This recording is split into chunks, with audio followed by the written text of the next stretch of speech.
আবু বকর সবার উদ্রে ছিল, সবার উদ্রে ছিল। কেমন রে, আল্লাহর নবী সাল্লাল্লাহু আলাইহি ওয়াসাল্লাম জুসনা রাত একদিন আম্মা জান আয়েশার বুকের ভিতরে মাথাটা লাগায় শুয়ে আছে। আল্লাহর নবীর স্ত্রী আম্মা জান আয়েশা আসমানের দিকে তাকায়, আসমানের দিকে তাকায় দেখে আসমানের তারকাগুলো ঝলমল ঝলমল ঝলমল করতেছে। কেমন সাহাবী আবু বকর, নবীর কেমন আশিক আবু বকর জানো? আল্লাহর নবী সাল্লাল্লাহু আলাইহি ওয়াসাল্লামকে আল্লাহর পয়গম্বরের সাহাবী আল্লাহর নবীর স্ত্রী আম্মা জান আয়েশা ডাক দিয়া কও, ও পয়গম্বর, ওই যে আসমানের দিকে তাকাইয়া দেখেন আসমানের তারকাগুলো ঝলমল ঝলমল করতেছে। ও পয়গম্বর, আসমানের তারকাগুলো কি শেষ করা যাবে? আল্লাহর পয়গম্বর বলে, না রে আয়েশা, না, ওই আসমানের তারকা তো গুণে শেষ করা যাবে না, গুণে শেষ করা যাবে না। আল্লাহর নবী ডাক দিয়া কয়, আয়েশা রে, ওই আসমানের তারকা তো কোনোদিন কেউ গুণে শেষ করতে পারবে না। এবার আয়েশা নবীকে জানাইয়া দাও, পয়গম্বর, ওই আসমানের তারকা যেমন ভাবে গুণে শেষ করা যাবে না, আপনার এমন কোন আশিক রাসূল আছে নাকি যারা আমলও গুণে শেষ করা যাবে না? এবার আয়েশাকে নবী ডাক দিয়ে কয়, আয়েশা, আমার সাহাবী উমরের আমল গুণে শেষ করা যাবে না। আল্লাহু আকবার, আল্লাহু আকবার, আল্লাহু আকবার। আমার নবী জানাইয়া দেয়, আয়েশা, হযরতে উমরের আমল তো গুণে শেষ করা যাবে না। আয়েশার মনটা বিরক্ত হয়ে গেল, কারণ কোন আমলের দিক দিয়ে সবসময় তার বাবা আবু বকরের নামটাই নবী বলতেন। আজকে হঠাৎ করে উমরের নামটা বললেন, এর জন্য আল্লাহর নবী সাল্লাল্লাহু আলাইহি ওয়াসাল্লামের স্ত্রী আম্মা জান আয়েশার মনটা বিরক্ত হয়ে গেল। বিরক্ত হওয়ার কারণে আম্মা জান আয়েশাকে নবী জানাইয়া দেয়, ও আয়েশা, তোমার মনটা কেন বিরক্ত হয়ে গেল? আম্মা জান আয়েশা ডাক দিয়ে কই, মায়ের নবী আমার, আপনি সর্বপ্রথম কোন নেক আমলের প্রতিযোগিতা লাগাইলে আপনি সর্বপ্রথম আমার বাবা আবু বকরের নাম বলতেন। হঠাৎ করিয়া আজকে কেন ওমরের নামটা বললেন বুঝতে পারলাম না। আমার নবী ডাক দিয়া কয়, আয়েশা, তোমাকে কি বলবো, তুমি তো শুধুমাত্র আমি আসমানের তারকা যেমন গুণে শেষ করা যাবে না, তুমি বলেছো এমন কারো আমল আছে নাকি যারা আমল গুণে শেষ করা যাবে না? আমি তো শুধুমাত্র আমার সাহাবী উমরের নাম বলেছি। তুমি কি তোমার বাবা আবু বকরের ব্যাপারে কি তুমি শুনতে চাও? ও আয়েশা, তাহলে ভালো করে শুনিয়া নাও। তোমার বাবা আবু বকর আমাকে যখন মক্কার মানুষ আমাকে টিকতে দিল না, মক্কার ভিতর থেকে মানুষ যখন আমাকে মক্কায় থাকতে দিল না, তায়েফের ময়দানে ছোট ছোট বাচ্চাদেরকে লালা দিত।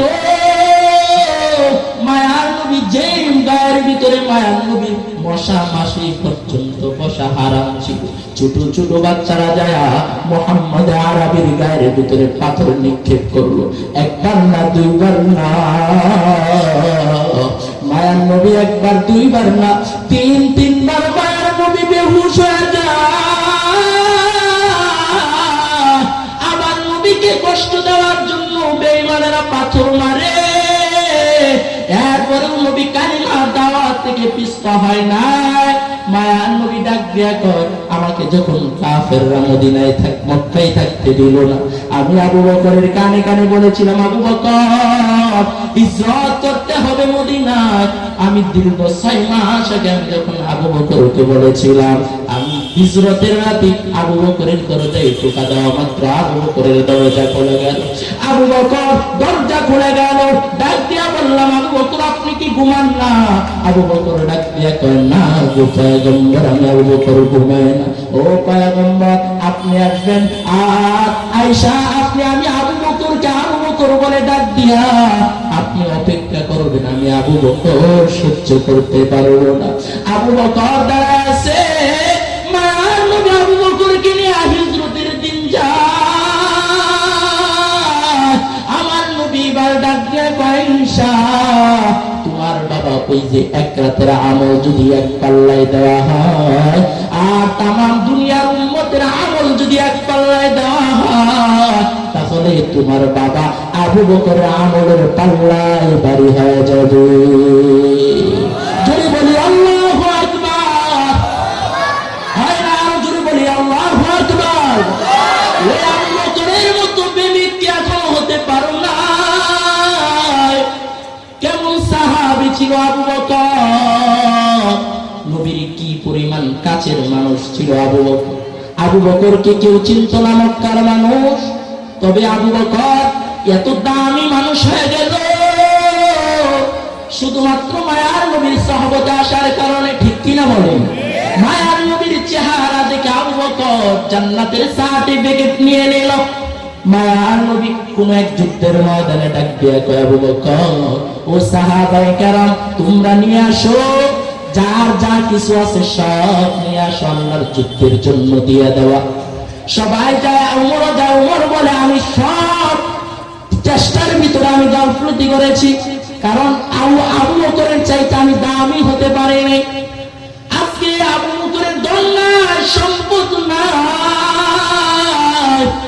আমি হয়ে যাব আজকে সবচেয়ে বড়। দোয়াটা আমি নিয়ে নেব। আমার নবী জানাইয়া দেয়, যার যা কিছু আছে সব নিয়ে আসো। আবু বকর যায়, উমর যায়। উমর যায়, যার যত সম্পদ ছিল তার ভিতর থেকে অর্ধেক নিয়ে আসছে। উসমান নিয়ে আসছে, যদিও তারা ধন সম্পদের দিক দিয়ে অনেক বেশি ছিল। আমার নবীর কাছে সবাই যখন একটা টুলপা রেডি করে নেয়া নবীর দরবারে ফেলে দিল, আমার নবী জানাইয়া দেয়, ও উমর, কি আনছো?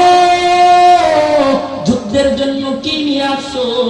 এবার হযরত উমর বলে, আমার সব কিছু 2 ভাগ করে 1 ভাগ আপনার নবীর দরবারে নিয়ে আসছি। আল্লাহু আকবার। আমার নবী ডাক দিয়ে কয়, উসমান তুমি কি নিয়ে আসছো? বলে 3 ভাগের 1 ভাগ নিয়ে আসছি। আমার নবী এবার ডাক দিয়ে কয়, আবু বকর আপনি কি নিয়ে আসছেন? আবু বকরের চোখ বেয়ে পানি ফেলায়, টপ টপ টপ টপ করে পানি পড়ে। আর ডাক দিয়ে কয়, মায়ের নবী আমার, এমন কিছু আমি আনতে পারি না, তবে ঘরটা ঝাড়ু দিয়া দিয়া দিয়া দিয়া যা ছিল সব আপনার দরবারে হাজির করছি। আল্লাহু আকবার। নবী ডাক দিয়া কই, ঘরে কি রেখে আসছে? আমার নবীকে ডাক দিয়া কই, পয়গম্বর ঘরের ভিতরে ঝাড়ু দিয়া সব নিয়ে আসছি, শুধুমাত্র আপনার আমার হাবিব রাসূল আরবি আর আল্লাহ ছাড়া আমার ঘরের ভিতরে আর কিছুই নাই। বলে আল্লাহু আকবার। এই কথা শুনিয়া আবু বকর কান্না করে, উমর চোখের পানি ফেলে ফেলে কান্না করে আর আসমানের দিকে তাকায় বলে, আল্লাহ, আমি তোমার আবু বকরের সাথে পারলাম না। মায়ার নবী হতাশ হয়ে গেল। সাহাবায়ে কেরাম বলে, আবু বকর হয়তো বা অল্প এনেছে, কিন্তু ঘরের ভিতরে কিছুই রাইখা আসে না, সব নিয়ে আসছে। আবু বকর কাঁদে, উসমান কাঁদে, উমর কান্না করে। এমনি যখন মায়ার নবী পেরেশান, হঠাৎ জিবরাইল আমিন নবীকে জানাইয়া দেয়, পয়গম্বর প্রতিদিন আল্লাহ আপনাকে সালাম জানায়, আজকে আপনাকে সালাম জানানোর সাথে সাথে আপনার সাহাবী আবু বকরকে আল্লাহ সালাম জানাইছে। মুসলমান জোরে বলো আল্লাহু আকবার। আমার নবী সাল্লাল্লাহু আলাইহি ওয়াসাল্লাম জিবরাইল ডাক দেয়া কয়, নবী আমার, আপনার সালাম জানানোর সাথে সাথে আবু বকরকে সালাম জানাইছে আর আবু বকরের হালাত জানতে চেয়েছে। এবার নবী আমার ডাক দেয়া কয়, আবু বকর তোমাকে আল্লাহ সালাম জানাইছে আর তোমার হালাত আমার আল্লাহ জানতে চেয়েছে। এবার আবু বকর চোখের পানি ছেড়ে ছেড়ে কান্না করে বলে, পয়গম্বর, যে আবু বকর ছিলাম আমি জাহান্নামের আসামি, ওই আবু বকর আপনার সহবতে আসার কারণে ওই আবু বকর আজকে জান্নাতের মেহমান। আর আমার আল্লাহ সরাসরি আবু বকরকে সালাম জানাইছে। বলে আল্লাহু আকবার। জানো কারণ আবু বকরের ঈমান আর তোমার আমার ঈমান কি এক? কথা কই ঈমান এক? কাফেররা যখন নবী মিরাজ থেকে আসছে, কাফেররা আবু বকরের ঈমান কেমন ছিল? কাফের বেঈমানেরা নবী যখন সকালবেলা মিরাজ থেকে আসার পর সবাইকে ডাক দিয়া কই, শুনো রে, আমি বাইতুল আকসা মসজিদে হারাম থেকে বাইতুল আকসা পর্যন্ত আমি সফর করেছি। মায়ার নবী বলেন, সুবহানাল্লাযী আসরা বিআবদিহি লাইলাম মিনাল মাসজিদিল হারাম ইলাল মাসজিদিল আকসা আল্লাযী বারাকনা হাওলাহু লিনুরিয়াহু মিন আয়াতিনা। আমার আল্লাহ জানাইয়া দেয়, আমি মসজিদে হারাম থেকে মসজিদে আকসা পর্যন্ত সফর করে বেড়াইছি, জান্নাত জাহান্নাম ভ্রমণ করেছি, আসমান সপ্তম, আসমান ষষ্ঠম, প্রথম থেকে ষষ্ঠম, সাতটা আসমান আমি ভ্রমণ করেছি। কাফের বেঈমানেরা কয়, এতদিন ভেবেছিলাম মুহাম্মদ পাগল, এখন দেখি শুধু পাগল না, পাগলের চেয়েও পাগল। আবু বকরকে সামনে পাইছে, আবু বকরকে কাফেররা ডাক দিয়া, আবু বকর শুনছো? কই কি? কই তোমার মুহাম্মদ যার গোলামি করো না, যার কালেমা তুমি পড়ছো, সে বলে জান্নাত জাহান্নাম সব ভ্রমণ করে আসছে এক রাতে, তুমি কি বিশ্বাস করো? আবু বকরের ঈমান কেমন ছিল? আবু বকর ডাক দিয়া কই, কে বলছেন? নবী বলছে। বলে না। কই নবী যেহেতু বলছে, এর চাইতে তার গুরুত্বপূর্ণ বিষয়টা আমি নবীর কাছ থেকে শুনেছি। আমি নবী যেহেতু বলেছে আসমান জমিন ভ্রমণ করেছে, আমি আবু বকর এক বাক্যে মেনে নিলাম, নবী জান্নাত জাহান্নাম নয়, এর চাইতে বড় কিছু যেতে পারে বলে আল্লাহ। এই ছিল ঈমান, সাহাবায়ে কেরামের ঈমান। কেমন ঈমান ছিল বেলালের? আবু বকরের ঈমান থাকার কারণে, আমার নবী ইসলাম গ্রহণ করার কারণে, সাহাবায়ে কেরামের ঈমান থাকার কারণে সাহাবায়ে কেরামের মর্যাদা কতটুকু হয়েছে জানো? যে বেলাল হাবশী গোলাম, বেলালের ঘটনা আপনারা সবাই জানেন। যে বেলালের কান দুটো নষ্ট পড়তো, ঠোঁটগুলো নষ্ট পড়তো, এত বড় বড় ঠোঁট ছিল। হযরতে বেলালের ঠোঁটগুলো নষ্ট পড়তো, এত কালো। তামাম দুনিয়ার হাবশী গোলাম, আফ্রিকার জঙ্গলের বেলাল, এত কালো সাহাবী দুনিয়ার মানুষকে চিনত। কিন্তু নবীর সাহাবতে আসার কারণে হযরতে বেলালের তো দাম হয়ে গেছে। যে বেলাল মসজিদে নববীতে আযান না দিলে, মসজিদে নববীতে বেলালি কণ্ঠে আযান যদি শুনতে না পায়, বেলালি কণ্ঠে আযান যদি শুনতে না পায়, সকাল হয় না। বেলালি কণ্ঠে আযান হয়, আল্লাহর আরশ পর্যন্ত, আসমান জমিনের ফেরেশতারা শুনতে পায়। ওই বেলালের ঈমান কেমন ছিল? অচর্ষিতার মুসলমান, ময়মনসিংহের মুসলমান, ভালো করে শুনে না, হযরতে বেলালের ঈমানের পাওয়ার কতটুকু ছিল। হযরতে বেলাল হাবশী গোলাম উমাইয়া ইবনে খালফের বাড়িতে কাজ করে, হঠাৎ করে উমাইয়া তাকাইয়া দেখে বেলালের ঠোঁটগুলো নড়তেছে নড়তেছে। হযরতে বেলাল ঈমানের বলে বলিয়ান হওয়ার কারণে হযরতে বেলাল এত দামি হয়ে গেল। হযরতে বেলালের ঠোঁটগুলো নষ্ট, হযরতে বেলালের ঠোঁটগুলো নড়তেছে। উমাইয়া ডাক দিয়া কয়, বেলাল তোমার ঠোঁট কেন নড়ে? উমাইয়াকে বেলাল ডাক দিয়া কয়, উমাইয়া আমি আমার মালিকের নাম জপি। উমাইয়া ডাক দিয়া কই, বেলাল ঠিক আছে, তোমার কাজ কমায়া দিলাম, বেতন বাড়ায়া দিলাম। এবার হযরতে বেলাল ডাক দিয়া কই, উমাইয়া ব্যাপারটা কি বুঝলাম না, তুমি কাজ কমায়া দিলা, বেতন বাড়ায়া দিলা, ব্যাপারটা বুঝলাম না। উমাইয়া ডাক দিয়া কই, বেলাল আমার নাম উমাইয়ার নাম কেউ কোনদিন ডাকে নাই, আজকে তুমি আমার নাম ডাকতেছে, জন্য কাজ কমায়া দিলাম, বেতন বাড়ায়া দিলাম। হযরতে বেলাল চিল্লায়া চিল্লায়া ডাকে আর বলে, ও উমাইয়া ভালো করে শুনিয়া না, আমি দুনিয়ার কোন মালিকের নাম জপি না, আমি এমন একজন মালিকের নাম জপি, যেই মালিক তোমারও মালিক, আমারও মালিক, যেই মালিক গোটা জগতের মালিক। ও বেলাল আমি ওই মালিকের নাম জপি। উমাইয়া ডাক দিয়া কই, বেলাল বুঝেছি তুমি মুহাম্মাদের ধর্ম গ্রহণ করেছে বলে হ্যাঁ আমি মুহাম্মাদের ধর্ম গ্রহণ করেছি। উমাইয়া ডাক দিয়ে কই বেলাল রে, ও বেলাল আমি উমাইয়া না। হযরতে বেলাল বলে আমি আমার মালিকের নাম জপতেছি। এবার হযরতে বেলাল ডাক দিয়ে কয় ও উমাইয়া আমি আমার মালিকের নাম জপি রে, দুনিয়ার কোন মালিকের নাম আমি জপি না। এবার উমাইয়া ডাক দিয়া কই বেলাল জবান থেকে আল্লাহর নামটা মুছে ফেল, আল্লাহর নামটা মুছে ফেল।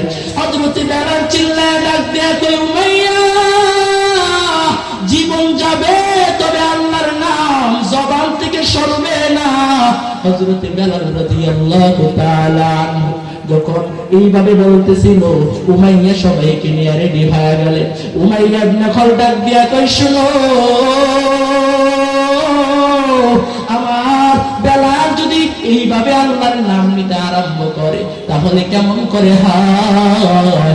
বেলালকে যা বলো বেলাল যাতে নাম না নেয়। হযরতে বেলাল ডাক দিয়া কয় কাফেররা যত নির্যাতন আমাকে করুক এরপর আমি ইসলাম ছাড়বো না।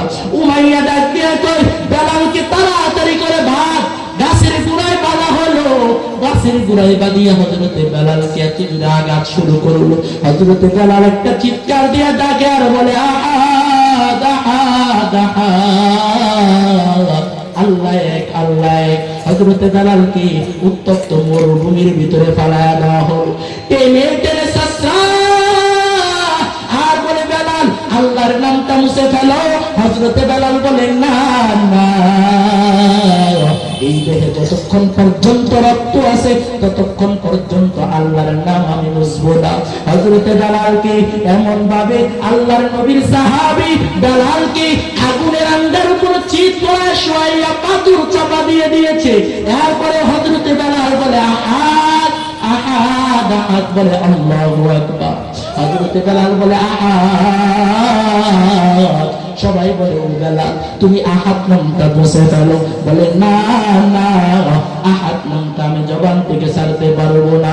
রাস্তা দিয়ে আবু বকর যায়, ডাক দিয়া কয় ও বেলাল আল্লাহর নামটা একটু আস্তে নাও, কষ্টটা বুঝি কমে যাবে। হযরতে বেলাল বলে না ও আবু বকর, যদিও কষ্ট বেশি হয় যখন আল্লাহর নাম নিয়ে আহাদ আহাদ বলে যখন ডাক দে তখন টাকা দেখি সব কষ্ট আমি ভুলে যাই। বলে আল্লাহু আকবার। ওই বেলাল ঈমান ছাড়ে নাই।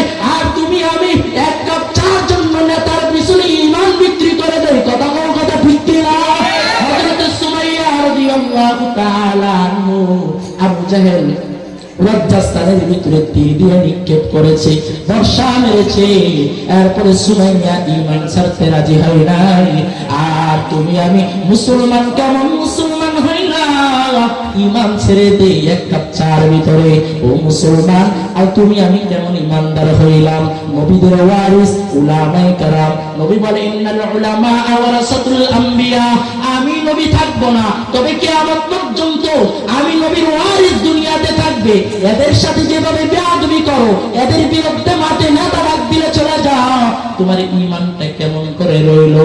ওই ঈমান নিয়ে যদি তুমি কবরে যাও ফেরেশতারা সাইজ করবো, কথা কোন ঠিক কিনা? ঈমান থাকতে হবে হযরত বেলালের মতো, কথা কোন কথা মুসলমান, কথা ঠিক কিনা? আজ আপনাদের দারুল কুরআন আদর্শ মাদ্রাসা